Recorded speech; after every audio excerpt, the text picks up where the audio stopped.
Well, how was I to know he loved the game? Well, yes, I have failed, but... No, please. I swear I can make this work. I have the perfect way to destroy his game as it. Literally the worst game made for his bastard Megadrive system.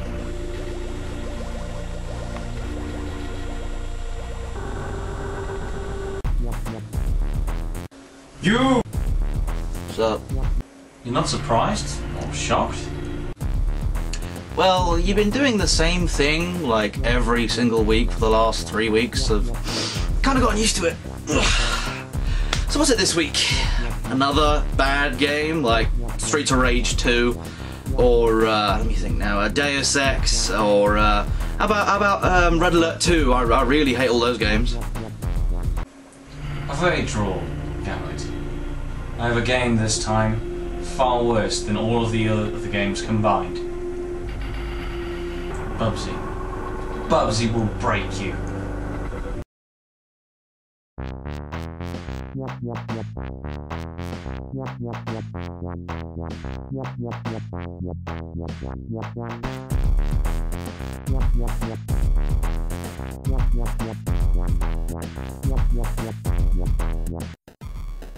Gavites Games.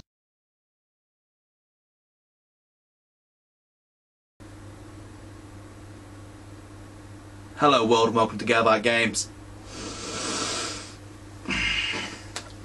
I hate Bubsy. I hate his smarmy little face, his annoying ass music, his pathetic attempts at humour, and by far worse, his completely broken, redundant controls. He's just...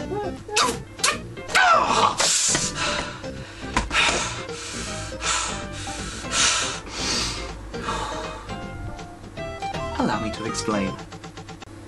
In case you hadn't guessed, my opinion of this quote-unquote game is fairly low. However, I will try to go on. Bubsy was created by Accolade, the company whose noteworthiness comes from their ability to make fairly decent ports from the computer system to the Megadrive or SNES. Now, what you will have noticed in that sentence is that they're good at making ports, not building their own games. So what possessed them to make an original mascot-based game in 1992? Possibly, you're wrong. No, there was a mascot-based game around at that time. Ugh. It was really popular at the time too. It was about like a blue hedgehog running around, facing off against some guy like Dr. Robotnik or something. What was his name? Oh yes, Sonic! When Sonic was released in 1991, Accolade saw the huge amounts of money it made and decided to try and cash in on the public's new apparent fascination with hip and cool characters.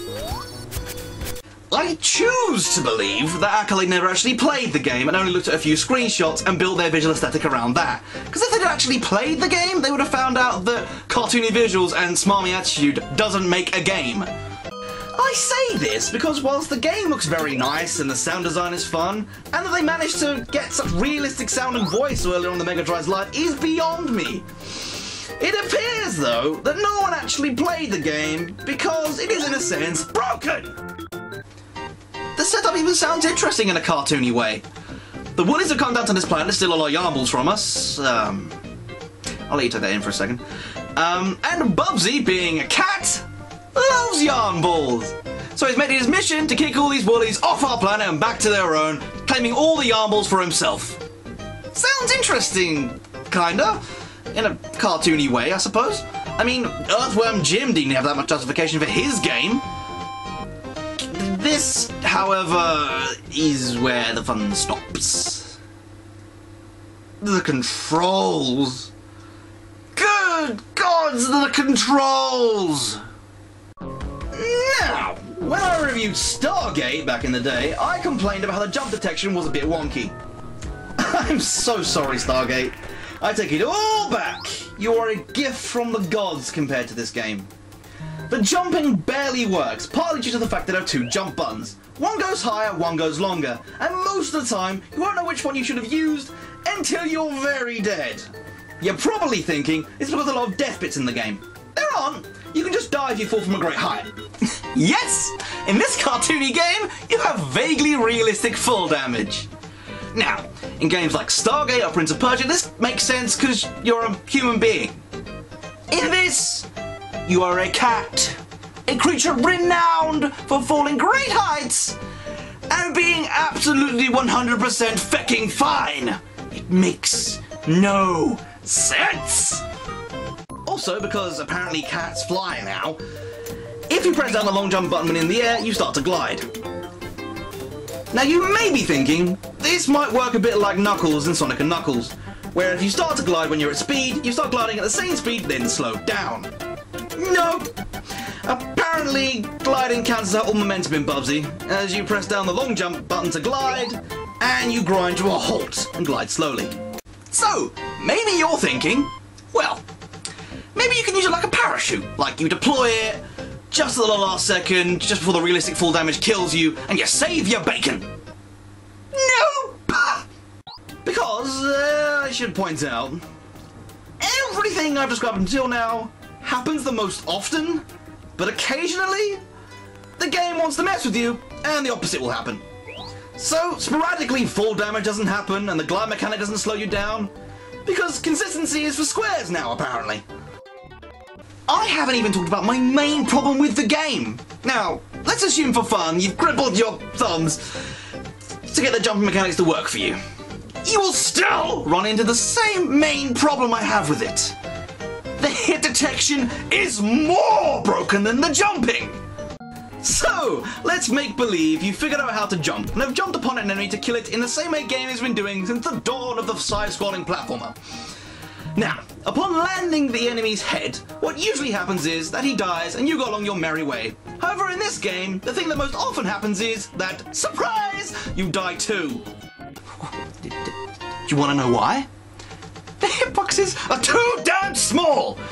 You have to jump squarely on the head of the enemy to kill him, otherwise you die too! This is the most frustrating aspect of the game. You can adapt to poor floaty jump mechanics. I mean, I love the James Pond series and it has the same problem. But when the hit detection barely works as well, you have a game that can barely function. Let's act for a second that you're like me. When a game is this bad, you just want to keep playing it to see how much worse it can get. Somehow, don't ask me how, I managed to get through most of this game without using any of the passwords. Clearly I was feeling lucky that day. Or if they led to brain tumour. Either way. Let's ignore for a second the completely awful and broken controls and have a look at the different types of enemies available. Now, remember when I described the plot earlier about woolies? Well, it turns out they're an alien race which are all the same colour, act the same regardless where they are in the whole world. It's almost as if a team designed 3 of them, and then just gave them some hats and copy-pasted them all over the smecking game. Okay, I love Golden Axe, and it kind of does the same thing, but it makes up for it in really cool boss fights. Not so in the boss fights in Bubsy. They're 2 flying saucers. Every single level. 2 flying saucers. And they act the same regardless of what level they're on, they just take more hits to kill. What? In a game which is so focused on design as this one, you think they put as much care and attention they did into the whole backgrounds and stuff like that, into the bosses, where most games have shine with their unique, interesting boss fights, which makes up for a lot of games being a bit naff. But not in Bubsy. You'd think, in a game where they clearly have put artistic design above everything else, they'd have got the boss fights at least to be interesting. As you know, I can't criticize myself, and there is definitely no multiplayer in this game. I mean, there isn't even an options menu. Press left on the D-pad. Why should I do that? I mean... Oh god, no! There's a multiplayer! Well, I say multiplayer. Basically, you run through it until you die, or you complete a level, and then the control of the game switches to the other player, who then starts the game again, or starts from the start of the level, or where they were when they died. It's basically something that you could do if you were playing single player anyway, but passing the controller from one player to the other. Why you would do multiplayer with this game is frankly beyond me, but seeing as I have a willing, captive cooperator, it looks like we can proceed. There is no option for co-op mode in this game. so you're stuck with versus mode. So if you wanted to do anything but versus mode with this waste of a cartridge, you were stuck with versus mode with your friend. For versus mode, even though you'd think there'd be a score comparison, there isn't. Where you would expect your score to turn up normally in the bottom left or bottom right, yeah, there's no scores there at all. Well, at least you should have score comparison when one of you die, or when there's a completion of the level, or it's the end of the game. But no! It just expects you to know it, or remember, because things are fun. Now, turn-based fans can be silent on this one, because it's not turn-based like board games or like JRPGs. You're not playing to help or hinder your opponent. You're not setting up or stealing power balls or yarn balls or whatever. You're basically playing two completely separate games. It's like playing single player twice. And playing single player twice is not multiplayer, it's single player times 2. To compare it to another game that was made not long before, a year before perhaps, Sonic 2, which has a similarly single player focus. If you wanted to do co-op mode, you could literally just plug in the other controller, so you have Sonic and Tails on the same screen at the same time, interacting with each other by killing baddies that the other guy hasn't yet. If you wanted to do versus mode, you could do that as well. So even under the circumstances of it was very early in the history of video games, you can't really say that it's too early for it to be good, because only the year before Sonic 2 had done something much, much better. It was possible, so why couldn't they do it right?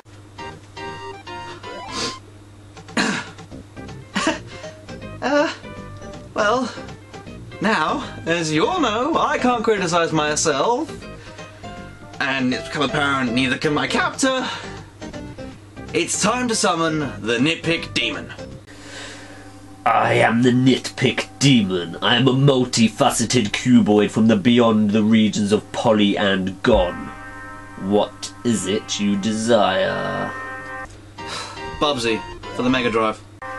Fine. But have you know it? You interrupted me. I was in the middle of making Megatron Force Fist Michael Bay. We had a bet on when he would burst. My bet was 6 thrusts. He exploded on 2. It was magical. Who knew he was filled with SFX explosives? Now, you have to admit, the game for its time had amazing graphics and animations. The variety of way that Bubsy was killed was highly amusing. Depending on how you got him killed, depending on how he died. For example, when you fell in the water, as you often did, he would put on an admiral's hat and wave a flag as he went down in the sinking ship. Aha, ha, ha. The mirth, oh the mirth. However, this is very unlike your beloved Sonic, who would just jump up at the screen no matter how differently he had died. Pathetic. Also, just look at the character you're playing as. It's a cat who flies, runs on his hind legs, and wears a t-shirt. That is hilarious. When was the last time you made a character that was at all creative?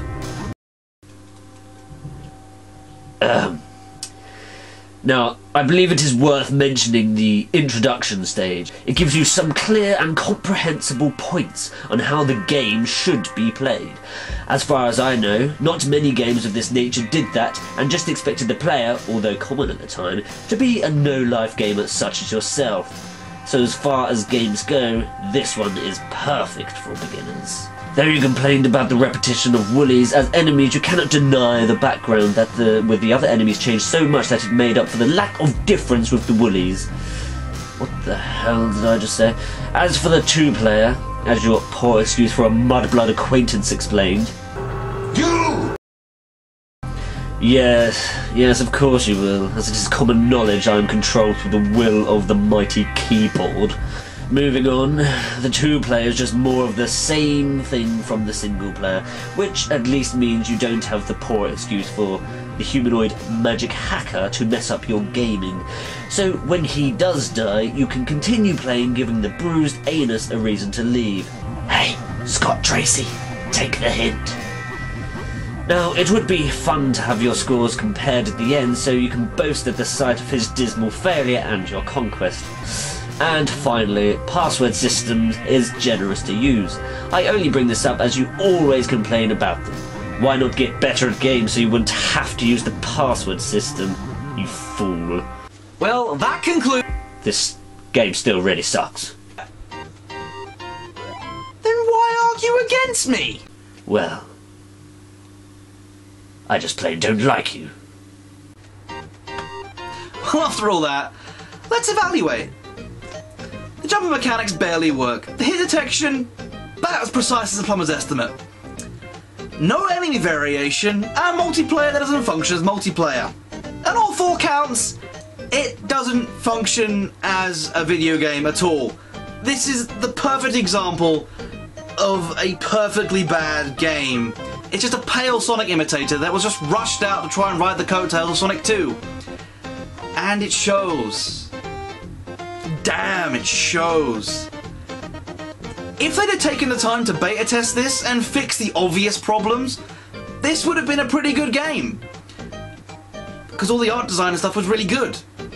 Hell, if they fixed the hit detection, it would have been a pretty good, if slightly broken game like James Pond. This game is broken. Hilariously so. That was fun? No. You enjoyed reviewing that piece of shit? How could you review that? It's just... No, I've had enough. Fuck this shit. I'm out of here. Bye! Okay, then. I'll just close in saying that the sequel, Bubsy 2, did fix a lot of problems from the original. The hit detection has been improved, making it a pretty repetitive side-scrolling game, up to the sound of the James Pond series, I might even say. Regardless, as for the original, don't even get an illegal download of this. It's really not worth it. It's just awful. I'm Gavite. See the entire world later.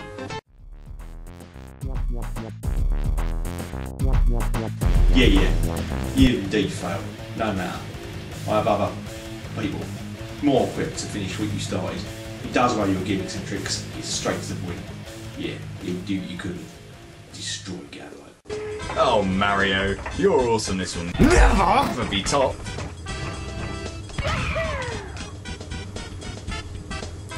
Hello, Dan speaking. Oh, yeah? He did. Good. I'll sort this out myself, and Gavite will learn, or he will die.